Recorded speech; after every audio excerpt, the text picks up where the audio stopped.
Baik, Assalamualaikum warahmatullahi wabarakatuh. Selamat pagi dan salam sejahtera buat para guru besar, senior, dan rekan sejawat sekalian.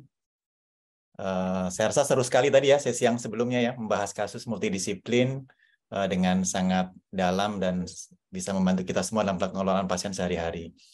Kita akan shift gear, hari ini kita akan membahas, setelah kita bicara tadi mengenai Cushing, kita akan geser membahas mengenai obesitas dan diabetes. Jadi pada sesi ini kita akan bahas secara komprehensif bagaimana mekanisme obesitas diabetes terkait dengan kardiovaskular, yang kemudian akan berlanjut bagaimana pengelolaan obesitas pada diabetes yang akan dibawakan oleh Dr. Tri Juli. Nah, untuk sesi yang pertama, saya mendapatkan tugas dari panitia untuk sharing sedikit mengenai latar belakang bagaimana obesitas, diabetes, dan penyakit kardiovaskular. Para guru besar, senior rekan sejawat sekalian, kalau kita bicara mengenai diabetes dan obesitas, kita dulu sudah mengenal istilah diabesity. Ini bertujuan untuk menggambarkan bagaimana kombinasi kedua kondisi ini, yaitu obesitas dan diabetes, memiliki efek gangguan kesehatan yang besar, di mana salah satunya penyebab mortalitas paling tinggi adalah penyakit kardiovaskuler. Sejawat sekalian, kita semua tahu bahwa kejadian obesitas dan diabetes mellitus tipe 2 terus meningkat dan memberikan beban biaya kesehatan yang sangat besar. Termasuk di Indonesia, beban biaya kesehatan BPJS juga sangat tinggi karena diabetes, obesitas, dan berbagai komplikasinya. Kalau kita lihat di angka di dunia, kita lihat bahwa angka obesitas terus meningkat. Bahkan di sini kita lihat angka overweight obesitas menggunakan indeks massa tubuh 25 itu mencapai hampir 40% pada tahun 2020. Dan kurang lebih akan bisa mencapai setengah dari populasi dewasa di dunia pada tahun 2035. Jadi angkanya tahun ke tahun makin meningkat. Ini laporan dari World Obesity Atlas tahun 2023. Kita lihat di sini penduduk dewasa dengan obesitas ini menggunakan nilai titik potong sekitar 27, itu 22%. Kalau kita menggunakan nilai titik potong 25, itu angkanya sekitar hampir 30%. Sekitar 30%. Dan angka ini terus meningkat, baik pada dewasa, kenaikannya hampir 6% tiap tahunnya. Pada anak-anak, angkanya juga lebih tinggi lagi, hampir 8% per tahun. Dan kalau kita lihat di Indonesia, kalau kita di ranking Global Preparedness Index rankingnya itu sangat jelek, 130 dari 183 negara. Jadi kita banyak perlu perbaikan. Misalnya kita bandingkan dengan di Korea Selatan, kita lihat di sini angka mereka lebih kecil, dan juga Global Preparedness rankingnya jauh lebih tinggi dibandingkan kita. Jadi masih banyak PR yang harus kita kerjakan. Nah, kalau kita beralih ke diabetes, saya rasa rekan-rekan sekalian sudah sering sekali melihat gambar ini. Yang ingin saya sampaikan adalah prevalensi diabetes di Indonesia juga meningkat ya, hampir 2 kali lipat, dari 6,9 menjadi 10,5%. Ini paralel dengan peningkatan prevalensi obesitas, dari sekitar 20% sampai meningkat lebih dari 30% dalam 5-10 tahun terakhir. Rekan-rekan sekalian, kalau kita lihat dari beberapa studi epidemiologi, kita lihat bahwa semakin meningkat prevalensi obesitas di suatu negara, maka kita lihat prevalensi diabetesnya juga meningkat. Hari ini sama halnya baik pada perempuan maupun pada laki-laki. Kalau rekan-rekan sekalian perhatikan, masing-masing bentuk dari titik-titik ini melambangkan perbedaan negara.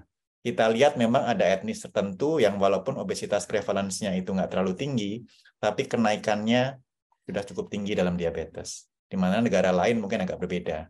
Ini mungkin terkait dengan perbedaan nilai titik potong dan perbedaan etnis dari masing-masing negara tersebut. Tapi secara umum kita lihat, semakin meningkat prevalensi obesitasnya, maka prevalensi diabetesnya juga makin meningkat. Nah, ini sejalan juga dengan beberapa studi yang lain yang sudah cukup lama, tahun 95, kita lihat bahwa semakin meningkatnya indeks massa tubuh, maka proporsi peningkatan resiko untuk mengalami diabetes mellitus tipe 2 terus meningkat. Yang menarik sekarang adalah satu studi yang baru dipublikasi beberapa bulan yang lalu. Ternyata obesitas ini tidak hanya meningkatkan risiko untuk diabetes mellitus tipe 2, ternyata diabetes yang lain, baik diabetes tipe 1, walaupun monogenik diabetes, ternyata kejadian juga meningkat dengan kejadian obesitas. Ini studi yang baru dilakukan, mungkin dipublikasikan sekitar beberapa bulan yang lalu. Nah, faktor apa yang mempengaruhi obesitas ini bisa menjadi diabetes? Salah studi kecil yang kita kerjakan di Jakarta oleh Dr. Atika menunjukkan bahwa salah satunya adalah peran dari gut permeabilitas ini. Jadi pasien-pasien obesitas yang memiliki gut permeabilitas yang lebih tinggi itu mengalami diabetes lebih cepat dibandingkan yang tidak mengalami gangguan permeabilitas khusus. Ini salah satu saja dari berbagai faktor yang membridging antara obesitas menjadi diabetes mellitus tipe 2. Rekan-rekan sejawat sekalian, kalau kita lihat bagaimana dengan penyakit kardiovaskular, ini satu studi yang menarik yang baru saja dipublikasikan, mencoba men-summarize tiap satu kenaikan BMI 1 kg per meter square, ternyata didapatkan peningkatan risiko kardiovaskular. Baik itu gagal jantung, DVT, hipertensi, PAD, CAD, AF, embolisme, aortic valve stenosis. Jadi sangat diverse dampak dari peningkatan indeks massa tubuh terhadap penyakit kardiovaskuler. Sekarang kita kembali ke diabetes lagi. Data terakhir menunjukkan 1 dari 10 penduduk dewasa di Indonesia mengalami diabetes. Hal ini berarti sekitar 20 juta pasien dengan diabetes di Indonesia. 86% tidak terdiagnosis, dari yang sudah terdiagnosis dan sudah berobat, 70% tidak terkontrol. Dan yang menarik adalah saat ini kurang lebih seperempatnya itu usianya kurang dari 45 tahun. Dan ini salah satu yang penting adalah proporsi dari komplikasi diabetesnya sangat tinggi. Mungkin terkait faktor-faktor di atas, di mana 1/5 dari pasien diabetes di Indonesia mengalami komplikasi kardiovaskuler. Ini studi yang dikerjakan di kohort Bogor, data kita lihat bahwa insiden dari kejadian kardiovaskuler antara pasien prediabetes dan diabetes di Indonesia kurang lebih hampir 10% dalam 6 tahun. Artinya dalam kurun waktu 6 tahun, sekitar 10% dari pasien prediabetes dan diabetes akan berkembang mengalami kejadian kardiovaskuler. Dan ini data yang berikutnya, kita lihat bahwa nampaknya sudah terjadi pergeseran. Dulu kita diajarin bahwa diabetes di Asia itu agak berbeda, karena rata-rata lebih kurus, lebih lean. Tapi ternyata data terbaru menunjukkan bahwa 70% pasien dengan diabetes di Indonesia mengalami overweight atau obesitas. Nah, kalau kita lihat gambaran yang lebih luas, ternyata faktor risiko kardiometabolik di Indonesia juga sangat mudah dijumpai. Sepertiga dari populasi mengalami obesitas, prediabetes, dislipidemia, atau hipertensi, yang kesemuanya meningkatkan risiko penyakit kardiovaskuler dan diabetes di kemudian hari. Senior dan rekan sejawat sekalian, konsep dari cardiometabolic based chronic disease ini disampaikan untuk melihat suatu masalah penyakit obesitas, diabetes kardiovaskuler ini sebagai suatu kesatuan yang tidak dapat dipisahkan. Ada faktor-faktor genetik, lingkungan, dan perilaku. Kemudian ada stage-nya dari stage masih resiko, pre-disease, dan kemudian menjadi early disease no symptoms sampai komplikasi yang lanjut. Jadi memang banyak faktor. Saat itu awalnya ada adiposity based chronic disease konsep yang pertama. Jumlah, distribusi, dan fungsi sel adipose tissue ini sangat penting untuk menimbulkan berbagai macam pathway timbulnya diabetes, baik itu melalui resistensi insulin maupun disfungsi sel beta, maupun mengalami komplikasi metabolik yang lain, hipertensi, dislipidemia, yang ujung-ujungnya akhirnya menimbulkan prediabetes, diabetes, komplikasi mikro dan makro. Di lain pathway juga menimbulkan berbagai gangguan dari jantung, baik itu heart failure, AF, maupun coronary heart disease, dan akhirnya timbul end stage dari gangguan jantung. Jadi prosesnya adalah suatu proses yang saling terkait, di mana peran masing-masing faktor itu akhirnya berujung, dalam hal ini terutama terkait dengan adiposity, yang akhirnya berujung pada diabetes dengan berbagai komplikasinya dan penyakit kardiovaskuler. Jadi tergantung dari stage mana kita ketemu pasiennya, kita bisa melakukan upaya-upaya prevensi, supaya jangan sampai pasien timbul komplikasi yang lanjut. Nah, ini menarik sekali, kalau rekan-rekan sekalian mau baca lebih detail, bisa dibaca mengenai bagaimana obesitas mempengaruhi perubahan kardiovaskuler. Ternyata pathway-nya sangat banyak.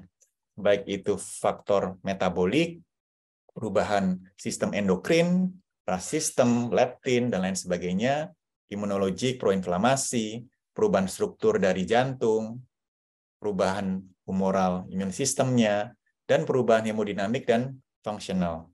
Jadi perubahannya ternyata bukan hanya dari satu sisi semata-mata resistensi insulin, banyak juga faktor yang lain. Di sini secara detail ada perubahan elektrokardiografik, perubahan hemodinamik, bahkan perubahan struktural, misalkan penumpukan epikardial fat misalkan yang meningkatkan gangguan fungsi jantung dan juga fungsional. Jadi perubahannya sangat besar. Nah, kesemuanya tadi kalau kita summarize, adanya suatu positive energy balance pada pasien dengan predisposisi genetik dan ada faktor lingkungan akan membuat dua jalur yang lebih simple. Pertama ada sick fat disease, yaitu dysfunctional adipose tissue, gangguan fungsi dari adipose tissue, akan menimbulkan berbagai macam gangguan yang terkait faktor risiko kardiovaskuler. Baik itu diabetes tipe 2, hipertensi, dislipidemia yang tadi sudah kita bahas di chronic base disease tadi. Kemudian ada fat mass disease. Nah, kalau fat mass disease lebih terkait dengan faktor biomekanik. Misalkan gangguan sleep apnea, imobilisasi karena masalah OA genu misalkan. Nah, faktor ini ternyata berkontribusi juga terhadap perburukan faktor risiko kardiovaskuler. Karena mungkin exercise-nya lebih susah dan berbagai macam kelainan yang lain. Jadi secara singkat ada sick fat disease, ada fat mass disease, dan kedua faktor ini meningkatkan kemungkinan kardiovaskuler. Lalu bagaimana strategi kita sebagai seorang klinisi bisa memotong pathway-pathway tersebut supaya jangan sampai pasien jatuh ke dalam komplikasi kardiovaskuler maupun diabetes. Salah satunya tentu saja diagnosis. Saat ini diagnosis yang digunakan oleh Kementerian Kesehatan masih menggunakan nilai titik potong 27.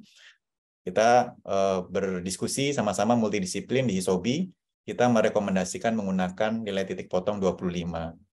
Karena dia lebih menggambarkan timbulnya komplikasi kronik obesitas yang terjadi pada obesitas yang IMT-nya lebih rendah.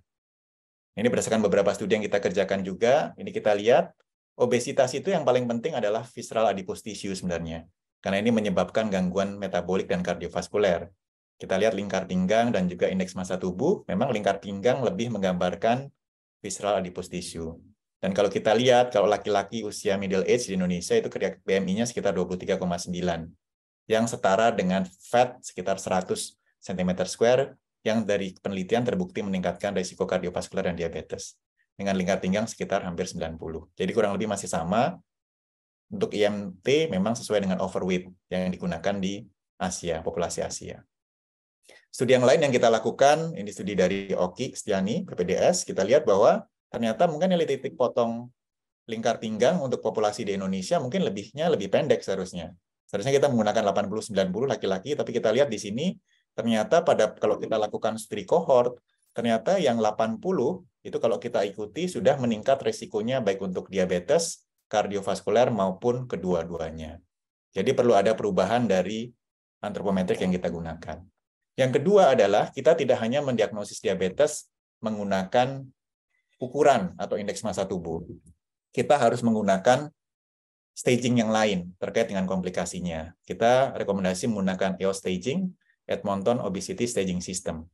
Jadi rekan-rekan sekalian, tidak cukup hanya mendiagnosis obesitas menggunakan indeks massa tubuh atau lingkar pinggang atau analisa komposisi tubuh yang lain. Harus dicari komplikasinya, baik itu mekanik, metabolik, maupun mental, dicari. Kalau tidak ada komplikasi, berarti stage 0. Kalau ada komplikasi yang subklinis, misalkan pre-diabetes, kita sebut sebagai stage 1. Kalau ada penyakitnya, diabetes, kita sebut stage 2. Kalau sudah berat, kita sebut stage 3. Kalau sudah end stage, kita sebut stage 4.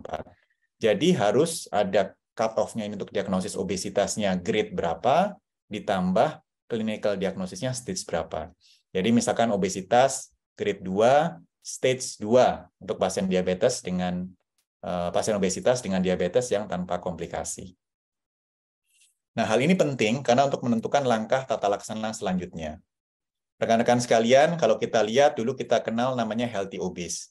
Tapi hal ini sepertinya misleading karena beberapa studi terbaru menunjukkan bahwa ternyata orang-orang yang kita bilang metabolically healthy obese ini Ternyata kalau diikuti, jadi juga diabetes, terjadi juga komplikasi baik kardiovaskuler maupun komplikasi obesitas yang lain. Jadi semua pasien dengan obesitas harus diberikan rekomendasi penurunan berat badan. Apalagi pasien dengan diabetes, tentu saja harus diturunkan. Kenapa ini penting? Karena beberapa studi menunjukkan penurunan berat badan dapat dikaitkan dengan perbaikan parameter metabolik, baik itu diabetes maupun kardiovaskular. Diabetes misalkan, penurunan lebih dari 15% dikaitkan dengan peningkatan kemungkinan pasien mencapai remisi. Beberapa studi menunjukkan semakin besar persentase penurunan berat badannya atau penurunan lemak tubuhnya, maka kemungkinan mencapai remisi atau lepas obat menjadi lebih besar.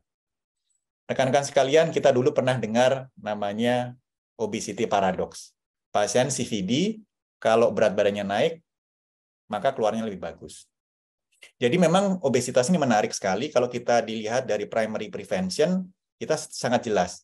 Kalau kita turunkan berat badannya, pasti resiko diabetes CVD-nya akan turun. Tapi kalau kita bicara secondary prevention, itu memang hasil penelitiannya masih sangat beragam. Karena tadi yang saya sampaikan, ada beberapa studi menunjukkan kalau weight loss, dia justru mortalitasnya lebih tinggi. Tapi sebenarnya studi-studi ini mengalami keterbatasan. Pertama, apakah itu memang intentional weight loss atau unintentional weight loss? Jadi weight loss yang disebabkan oleh karena memang penyakitnya berat. Jadi pasien mengalami penurunan berat badan karena memang penyakitnya berat. Kemudian belum ada confounding yang lain, merokok dan lain sebagainya. Jadi memang ini masih memerlukan studi yang lebih lanjut. Tapi beberapa studi menunjukkan pasien-pasien diabetes yang CVD yang diintervensi penurunan berat badan secara intensional menunjukkan perbaikan dari outcome. Nah, untuk diabetes sendiri ini sudah menjadi salah satu pokok bahasan yang penting bahwa harus diukur indeks massa tubuhnya, di-assess weight trajectory-nya, naik nggak berat badannya. Jangan cuma lihat gula darahnya. Dan kita katakan bahwa kalau bisa turun berat badannya, maka akan perbaikan. Nah, ini kita lihat di sini, pengelolaan diabetes secara komprehensif sudah ada satu pilar yang masuk, yaitu adalah weight management. Nanti akan banyak dibahas oleh Dr. TJ. Rekan-rekan sekalian, dulu kita sering dengar bahwa diabetes itu risiko untuk mortalitas CVD-nya sejajar dengan pasien yang pernah mengalami CVD sebelumnya. Tapi kita lihat di sini data yang baru dari JAMA yang baru dipublikasikan tahun lalu, kita lihat. Dengan pendekatan multifaktorial yang komprehensif, kita lihat bahwa risiko diabetes sekarang menjadi lebih rendah dibandingkan yang previous CVD. Artinya apa? Artinya dengan memberikan terapi multiple intervention, tidak hanya gula darah, kita lihat mortalitas CVD, kematian CVD pada pasien diabetes sudah lebih rendah. Tidak lagi setara dengan previous CVD. Saya rasa hasil yang sangat menarik.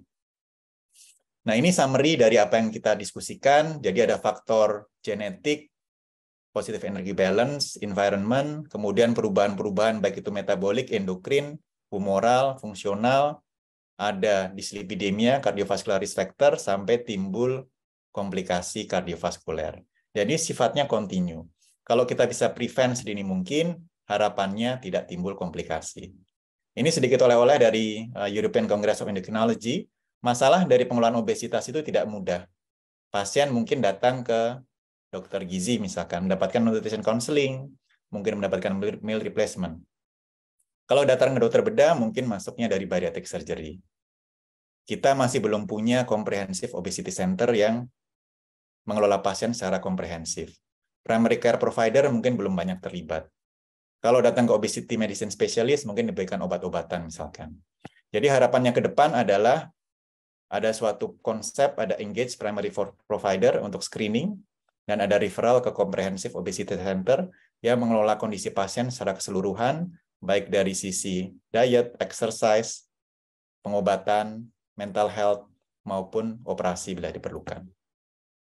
Baik, sebagai kesimpulan, obesitas merupakan salah satu determinan utama diabetes dan penyakit kardiovaskular. Penurunan berat badan dapat menghambat bahkan membawa diabetes pada remisi dan dapat menurunkan CVD. Pendekatan komprehensif dan kolaboratif sangat diperlukan untuk mencapai penurunan berat badan yang optimal, termasuk pada pasien diabetes. Saya rasa sekian apa yang bisa saya sampaikan. Ada quote yang menarik, by treating obesity, everything gets better. Nah, sedikit nanti CDM kita akan banyak bahas juga mengenai diabetes dan juga ada satu workshop mengenai pengelolaan berat badan pada pasien dengan diabetes dan obesitas. Baik, sekian yang bisa saya sampaikan. Selanjutnya kita akan shifting terkait dengan pengelolaan. Nah, untuk ini saya undang kepada Dr. Tri Juli Editarigan, spesialis penyakit dalam, konsultan endokrin, metabolik, dan diabetes, untuk menyampaikan paparannya. Silakan, Dr. TJ.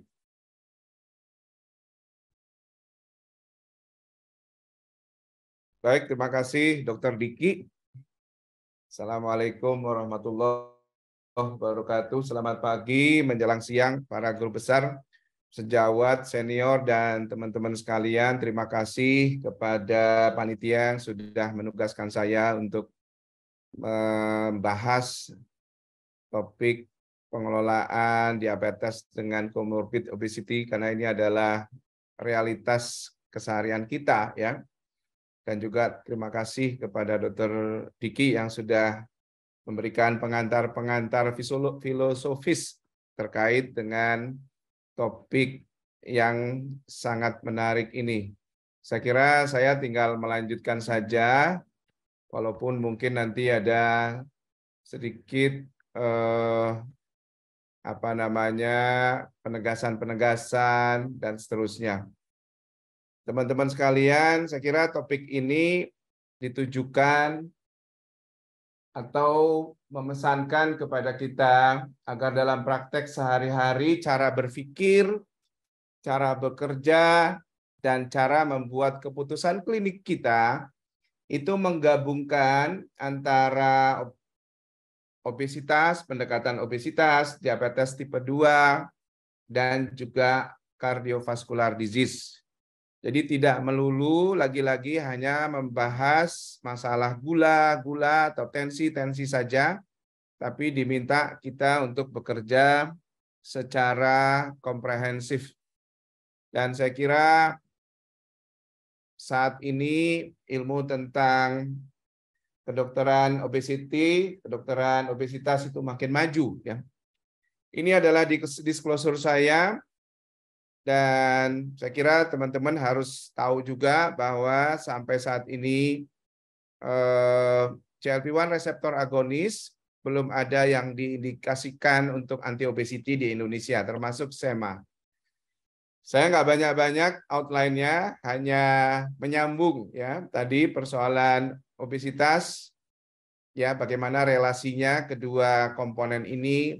Kemudian juga nanti yang terakhir tentu adalah teknik-teknik kita atau bagaimana kita mengelola diabetes tipe 2 yang punya penyakit tambahan yaitu obesitas. Teman-teman sekalian, saya kira tadi sudah disampaikan data-datanya. Saat ini penduduk bumi itu 13% lebih itu, ya, mengalami obesitas. Kalau di Amerika lebih parah lagi datanya, itu yang overweight dan obes itu sekitar 70%. Data-data di kita, Riskesdas tadi lebih dari 30%, ya. Dan itu kelihatannya akan terus bertambah. Mulai tahun 2013, saya kira obesitas ini sudah dianggap sebagai sebuah penyakit kronik, ya, penyakit kronik 2013. Jadi kalau kita obesitas sebenarnya kita sudah punya penyakit kronik. Ini definisi obesitas dari obesity medicine, ya. Chronic progressive relapsing treatable multifaktorial neurobehavioral disease, ya. Ya, saya kira ini lumayan komprehensif definisinya.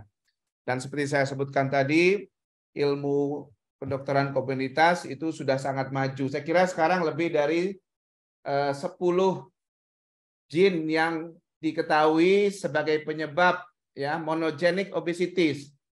Sehingga FDA itu sudah mengapprove setmelanotide, ya, untuk obat obesitas pada monogenic obesity.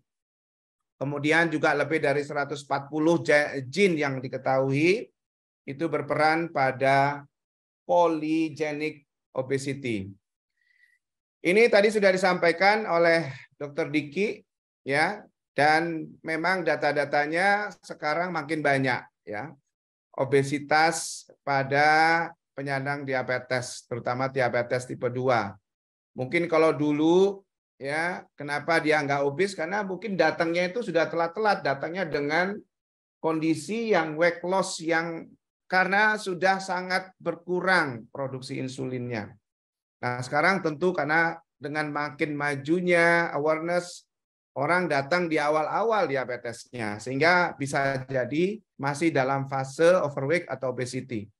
Begitu begitu diabetesnya tidak terkontrol, dia biarin saja, makin berkurang sekresi insulinnya dan seterusnya, sehingga dia ketemu dalam kondisi yang berat badannya sudah mulai turun dan juga bisa jadi berat badannya sudah sangat kurang. Nah, teman-teman sekalian, nampaknya kita perlu mengulas sedikit nih, mengulang kaji terkait dengan pemain-pemain utama yang berperan pada regulasi lapar, ya, regulasi energi expenditure dan energi intake dan seterusnya.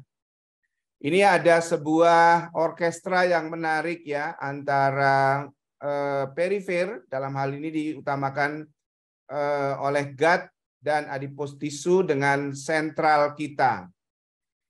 Kita tahu bahwa ada aksis gut and brain axis ya. Kita tahu ini ada beberapa hormon ghrelin ya. Leptin, ghrelin ini utamanya dari lambung, leptin ini di fat tissue, yang lain-lain ini di usus kita, ya di pankreas kita, amilin. Ini berperan pada regulasi energi intake dan energi expenditures. Nah, di otak sendiri kita tahu ada 3 pemain utama, yaitu di hipotalamus, terutama nucleus arcuatus, kemudian di daerah mesolimbik, dan frontal lobe ini sebagai eksekutornya. Teman-teman sekalian, pada kondisi peningkatan ghrelin pada kondisi-kondisi tertentu, maka ghrelin ini akan merangsang nukleus arcuatus ya, sehingga terjadi pelepasan Agouti related protein dan neuropeptide Y yang akan menyebabkan orangnya menjadi lapar dan menciptakan perilaku-perilaku makan tertentu. Sehingga dia mencari makan dan pengen makan dan sebagainya. Kemudian juga nanti ada hedonic system, nanti akan saya jelaskan pada slide-slide selanjutnya. Tetapi juga ada peran frontal lobe yang sebenarnya lebih rasional, lebih melihat apakah ini logik untuk konsumsi, ini tidak logik, takarannya seperti apa, dan apakah keinginan-keinginan dari homeostasis sistem itu mau dilanjutkan atau tidak, atau dari hedonic system itu mau direspon atau tidak, sebenarnya sangat tergantung dari frontal lobe. Ini peran dari tadi, peran dari hipotalamus, terutama nukleus arcuatus tadi. Jadi pada kondisi-kondisi tertentu itu ada interaksi ya dari pankreas, dari gastrointestinal tract ya, tadi terutama ghrelin, adipose tissue, leptinnya ini menciptakan rangsangan-rangsangan tertentu sehingga memunculkan perilaku lapar dan ingin makan dan seterusnya. Di sisi lain ada tadi hedonic regulation yang diperankan di mesolimbik, ini ada social factor, ada keadaan-keadaan emosi ya, ada kaitannya dengan sensori ya, dan semuanya ini meningkatkan ya keinginan untuk makan dan sebagainya. Nah, pada pasien-pasien diabetes tipe 2, teman-teman sekalian, kondisi-kondisi sebelumnya tadi itu akan menciptakan orang jadi food craving dan seterusnya. Pada pasien tipe 2, kenaikan berat badan itu akan jauh lebih sulit untuk dikontrol. Karena kenapa? Memang naturalnya pasien diabetes tipe 2 itu dia sering sedentary karena ada masalah komorbiditas, nggak bisa jalan dan sebagainya. Kemudian pasiennya ada glukosuria, ya, ada obat-obatan tertentu yang menyebabkan kenaikan berat badan. Kemudian stres, mungkin penggunaan insulin dia jadi stres, obatnya banyak jadi stres. Ada kondisi resistensi insulin, ada takut hipoglikemia yang menyebabkan dia asupannya jadi meningkat. Jadi pada penyandang diabetes, kemungkinan dia naik berat badannya atau dia menjadi obes itu menjadi lebih besar. Apatah lagi kalau dia menggunakan obat-obat peningkat berat badan. Tadi sudah disebutkan di slide sebelumnya bahwa insulin, sulfonylurea, TZD ya, itu kalau kita gunakan itu akan meningkatkan berat badan. Dan ini ada istilah yang disebut dengan kilogram A1C paradox. Jadi kalau kita ingin menurunkan A1C 1% menggunakan obat-obat yang lama, obat-obat yang tadi berefek meningkatkan berat badan, itu resikonya akan terjadi kenaikan berat badan. Dan kenaikan berat badan itu, teman-teman, akibat obat-obat diabetes itu lebih jahat. Itu lebih berisiko terkait dengan heart failure, terkait dengan coronary heart disease, dan sebagainya. Jadi memang kenaikan berat badan karena obat-obat diabetes itu harus dihindari dan harus diantisipasi. Nah, apatah lagi ada yang namanya ini, obesity protect obesity. Makanya ada yo-yo fenomen. Kalau seseorang mengalami weight loss, apapun caranya, maka itu akan terjadi perubahan hormonal dan ujung-ujungnya akan perubahan perilaku. Ya, pasiennya jadi sering lapar, sering pengen makan, ya, kemudian energi ekspenditurnya berkurang dan seterusnya, sehingga akhirnya terjadi kembali berat badannya meningkat. Makanya sampai saat ini penggunaan obat-obat anti obesitas itu kalau di stop maka berat badannya akan kembali naik. Nah, sekarang kita lanjutkan sedikit kaitannya dengan persoalan jika pasien diabetes tipe 2 kemudian mengalami obesitas dan relasinya dengan kardiovaskular. Teman-teman sekalian, kita tahu bahwa ini banyak sekali risiko kardiovaskular. Dan keberadaan diabetes itu akan sangat mempercepat, mengakselerasi kaskade aterosklerosik. Dengan keberadaan AIDS, dengan keberadaan ROS, dengan keberadaan molekul-molekul yang lain yang merupakan produk dari hiperglikemia kronis, ya, maka itu akan berperan pada kaskade aterosklerosis. Jadi kalau nggak ada diabetes, mungkin dia aterosklerosisnya 10 tahun, 15 tahun. Nah, pada penyandang diabetes bisa terjadi lebih cepat. Makanya kita cepat-cepat mengelola diabetes begitu dari awal dan juga sekaligus menurunkan berat badannya. Dan kita tahu ini penyakit kardiovaskular itu pada penyandang diabetes itu sering, dan kematian utama penyandang diabetes juga biasanya adalah penyakit-penyakit kardiovaskular. Nah, sayangnya lagi dari studi-studi yang tersedia, itu ternyata teman-teman sekalian, penggunaan obat-obat diabetes yang beneficial untuk kardiovaskular risk maupun kardiovaskular disease-nya itu masih sangat sedikit. Ya, ini hanya 2/10.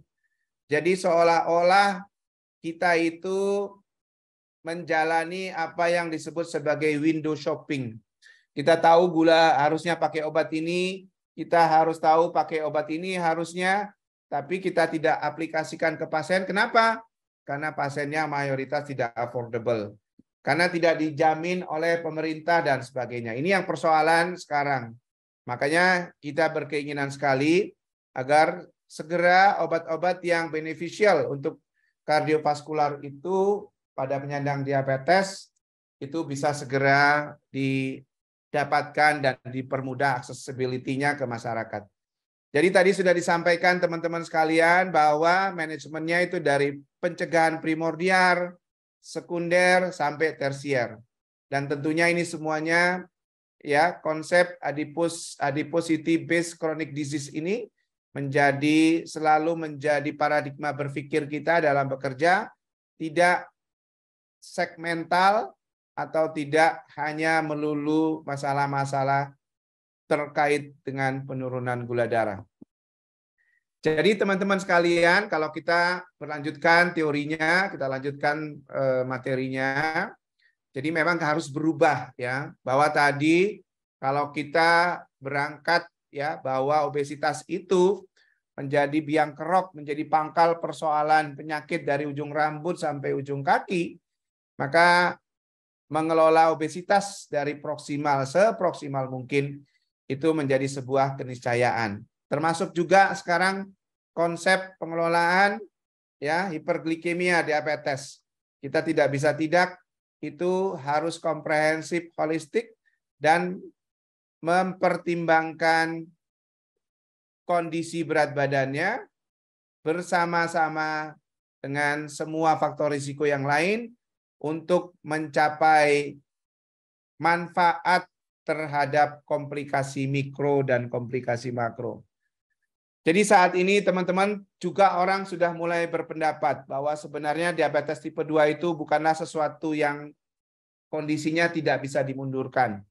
Ternyata konsep remisi pada diabetes tipe 2 itu sekarang sudah mulai ada bahasannya, sudah ada guideline-nya di EDI dan sebagainya. Jadi untuk fenotip diabetes tipe 2 tertentu yang mungkin masih ringan, masih awal, apalagi masih tahap pre-diabetes ya. Dengan kita turunkan berat badan lebih dari 15% ke atas, maka sebenarnya diabetesnya bisa remisi dalam artian tidak atau belum membutuhkan obat-obatan ya pada pasien-pasien fenotip diabetes tipe 2 tertentu.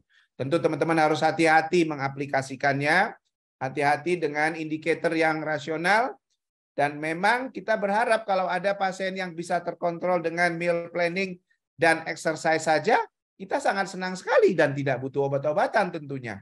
Kita hanya mengontrol faktor risikonya seproksimal mungkin. Data di slide ini menunjukkan bahwa penurunan berat badan itu sangat-sangat beneficial ya, mencegah diabetes maupun diabetes remisi pada kondisi-kondisi tertentu. Jadi kelihatannya kalau kita paradigmanya adalah paradigma prevensi, pencegahan berat badan seproksimal mungkin, maka kedepannya mungkin lebih efisien tata laksana atau belanja kedokteran kita. Tahun 2016 kita tahu ada konsep yang diperkenalkan dan itu mendapat hadiah Nobel yang kaitannya dengan autofagi dan fasting pada saat itu. Saya kira kebiasaan-kebiasaan fasting yang sudah biasa kita lakukan dan seterusnya, ini menjadi salah satu tawaran agar untuk pencegahan dan juga pengobatan obesitas di masa-masa yang datang dengan cara-cara fasting yang benar tentunya. Nah sekarang kita mengkerucut untuk menjawab bagaimana strategi kita sehari-hari biasanya mengelola pasien diabetes tipe 2 dengan komorbiditas obesity. Teman-teman sekalian tentu jangan lupa selalu untuk kembali ke basic, untuk menawarkan, menyegarkan, refreshing untuk meal planning dan juga physical activity. Ya, jangan lupa bahwa ini adalah foundation-nya, bahwa dengan mengelola tata cara makan nutrisi yang baik dan physical activity yang rutin, itu sangat positif terhadap berat badan. Yang berikutnya, carilah kemungkinan-kemungkinan adanya komorbiditas yang lain yang juga berkontribusi terhadap kenaikan berat badan. Misalkan, hipotiroid atau subclinical hipotiroid, itu sering pada pasien-pasien diabetes tua. Juga misalkan subclinical Cushing, ya, subclinical Cushing. Itu juga bisa menjadi kontributor kenaikan berat badan dan juga penyulit penurunan berat badan pada pasien-pasien penyandang diabetes tipe 2. Tentu ada penyakit-penyakit yang lain yang juga menyebabkan kenaikan berat badan. Hindarkan obat-obat yang menaikkan berat badan, baik itu obat-obat diabetes maupun obat-obat non-diabetes. Kita tahu bahwa misalkan obat-obat psikiatri, ya sebagian obat-obat psikiatrik, ya itu menaikkan berat badan. Obat-obat diabetes tentu kita sudah tahu apa saja yang menjadi yang berkontribusi terhadap kenaikan badan. Yang ketiga, yang keempat, janganlah terlalu agresif dalam memasang target. Pasanglah target sedang-sedang saja untuk setiap kondisi dan setiap individu. Karena kalau terlalu hipo atau targetnya terlalu rendah, maka pasien itu cenderung untuk makan, cenderung untuk ngemil, dan sebagainya. Kemudian yang tentu yang terakhir adalah kita harus sudah mulai menggunakan obat-obat diabetes yang juga sekaligus punya dampak penurunan berat badan. Studi ini kembali menegaskan teman-teman sekalian bahwa kombinasi meal planning yang baik dan physical activity itu bermanfaat untuk penurunan berat badan. Jadi jangan anggap remeh dengan physical activity dan penurunan berat dan pengaturan meal planning. Ini ada tetap foundation-nya. Jadi sekali-sekali kirim teman-teman ke gizi untuk disegarkan kembali. Sekali-sekali kirim ya ke rehab atau SPKO untuk mendapatkan edukasi agar pasiennya semangat kembali dan seterusnya. Nah, kalau kita merujuk ya kepada konsensus pengelolaan diabetes yang mutakhir, teman-teman sekalian, maka pengelolaan glycemic control itu digandengkan, disamakan atau dibarengkan atau disimultankan dengan weight management. Ini misalkan guideline IDA ya, disarankan obat-obat penurun gula darah yang memiliki efektivitas yang very high. Di antaranya ini adalah dula, semaglutide, tirzepatide ya, insulin dan kombinasi-kombinasi obat dan sebagainya. Saya kira tirzepatide ini sekarang sudah digunakan untuk obat-obat diabetes. Kemudian yang high ya, high effectivity ini ya, beberapa GLP-1 tertentu tentu di luar yang disebut di very high, metformin dan sebagainya. Nah, kalau kita lihat yang obat-obat diabetes yang efeknya terhadap penurunan berat badan itu sangat very high di sini ya, efektif sekali, yaitu semaglutide dan tirzepatide. Semaglutide saya kira selain obat diabetes ya, saat ini di luar juga sudah digunakan untuk obat anti obesity ya. Di kita menunggu perizinan ya secara on label untuk digunakan sebagai obat anti obesity. Kemudian yang lain-lain tentu yang penurunkan berat badan ini adalah dulaglutide, liraglutide, dan jangan lupa SGLT2 inhibitor. Sebenarnya ada satu lagi obat yang di situ yang belum disebutkan yang juga penurunkan berat badan, yaitu amylin. Jadi teman-teman sekalian, ini adalah obat-obat diabetes yang dari studi-studinya itu konsisten menurunkan berat badan. SGLT2 inhibitor, GLP-1 reseptor agonis, kombinasi GIP dan GLP-1 reseptor agonis, amylin, dan amylin, kombinasi antara amylin dan GLP-1 reseptor agonis.